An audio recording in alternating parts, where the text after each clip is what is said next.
All right, it's time to finish with two things. Number one, we need to make sure it's named, and number two, make sure we have a copy saved to our Google Drive. Let's do those one at a time.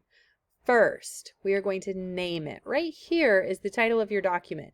If you've already done this, high five to you. If you need to, click in this box and make sure it is named appropriately for whatever task you're doing. After that, you are ready to send it to your drive. We're not going to click send to teacher, even though that feels like the right thing to do. We're going to share. We need to scroll down to the section that says more. And then we're going to scroll down again until we see the Google Drive symbol. Click that.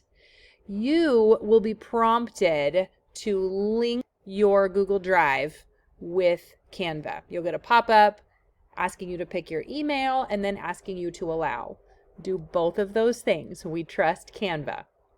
When you're back here, you're simply going to click choose.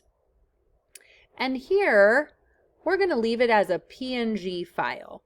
Just leave it as is. We've got some other options, JPEG or PDF, but I think PNG will be just fine, so click Save.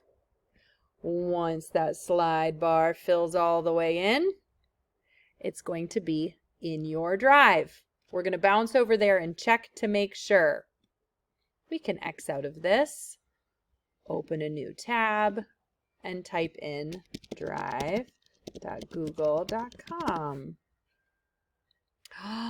Would you looky there?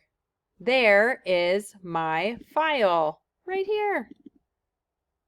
And from here, it can be added to an assignment on Google Classroom, printed, shared with a partner, whatever your teacher asks you to do. You can do it now that it's in your drive. See you later.